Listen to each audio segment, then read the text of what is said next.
బాగుందక్క. ఇది ఎంత బాగుంది కదా. అమ్మా ఒక నిమిషం. అమ్మవారి పూజకి ఈ చీర కట్టుకున్నా. అమ్మవారికి కట్టించే చీర మ్యాచ్ అవుతుందేమో. పోనీలే అమ్మా, అక్క అమ్మవారిలా కనిపిస్తుంది. మీ అక్క ఎలా కనిపిస్తుందో నన్ను అడగండి, నేను చెప్తాను. మీరు అనుకోవడం కాదు. ఏంటండి మీరు సెటైర్లు వేయడానికి ఇక్కడికి వచ్చారా? అవును, సెటైర్లు వేయడానికి ఇక్కడికేంటి, ఎక్కడికైనా వెళ్తాను. ఇంతకీ మీరెందుకు ఇక్కడ ఉన్నట్టు? అమ్మ బోనం సమర్పించాలని అనుకుంటుంది కదా బావా, మేము ఉండాలి కదా. ఓహో, ఇంతకీ పూజ ఎవరు చేస్తారు? పంతులు గారిని పిలిపిస్తాం. అవసరమైతే పనిచేసే వాళ్ళని ఇంకో నలుగురిని రమ్మంటాం. డబ్బులు ఇస్తే చేసేవాళ్ళు ఎంతో మంది ఉన్నారుగా. మీరు డబ్బులు ఇవ్వాల్సిన అవసరం లేదు, అక్కడ ఆల్రెడీ తారక్ ఇచ్చేశాడు అత్తయ్య. మా అమ్మ చేయాల్సిన పని మా బ్రదర్ చేశాడంటే గ్రేట్. పైకి కోప్పడుతున్నట్టు ఉంటాడు గాని మనసులో అయితే ఇంత ప్రేమ ఉందన్నమాట. ఆ ప్రేమ ఎవరి మీద? మా అమ్మ మీద. ఇంత మైక్రోలు ఏంటి నిమిష నువ్వు? మీ అన్నయ్యకి ప్రేమ ఉండేది అమ్మ మీద కాదు, ఆ కుందనపు బొమ్మ మీద. కుందనపు బొమ్మ? అదెవరు? అంత వర్ణించారంటే ఆ నీడవేనే అయ్యి ఉంటుంది. లేని గ్లామర్ ని ఆస్వాదిస్తాడు కదా. అది నీ విషయంలో చెల్లుతుంది.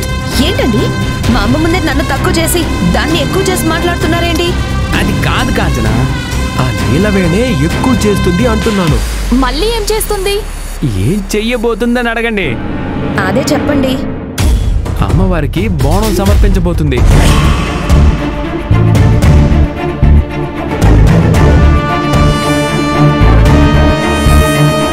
మ్యాటర్ నేను చెప్తే నా మొహం చూడకుండా మీ మొహాలు చూసుకుంటారేంటి? కోటేశ్వరరావు, పూజ జరిపించాలనుకుంది నేను, అదేలా చేస్తుంది? మీరు అనుకుంటారు గాని ఆచారంలో పెట్టలేరని, ఆచార వ్యవహారాలు తెలియవని నీలవేణి పని వాళ్ళతో మాట్లాడుతుంటే అదేదో నువ్వే రంగంలోకి దిగొచ్చు కదా అని బామర్దంటున్నాడు. తనన్నాడంటే అది చెలరేగిపోవాలని డిసైడ్ అయిపోయినట్టుంది. అదే కదా అంటుంది. డబ్బు కూడా ఎంతైనా ఖర్చు పెడతానని బామర్దన్నాడు. సరిపోయింది. మా అన్నయ్య చిల్లర ఇవ్వటం, అది చిల్లర వేషాలు వేయటం. అమ్మా నువ్వనుకుంటే అదేలా చేస్తుంది? అది అనుకోవడం, తారక్ దానికి సపోర్ట్ చేసినంత మాత్రాన ఈ ఇంటి కోడలిగా పూజ చేస్తుందా ఏంటి? 1 సెకండ్.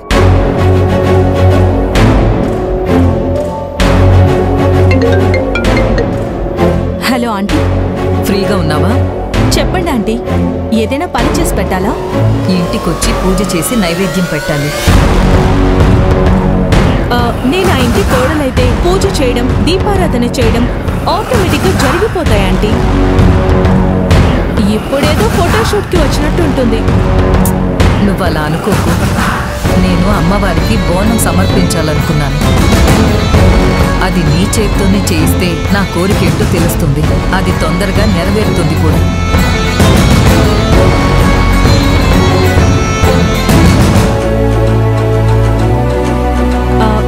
అలాగే ఆంటీ, మీ సంతోషాన్ని నేనెందుకు కాదనాలి? మీరు నన్ను అలా రిసీవ్ చేసుకుంటే నాకు ఇంకా హ్యాపీగా ఉంటుంది. త్వరగా రెడీ అయ్యి వచ్చేస్తాను. ఓకే.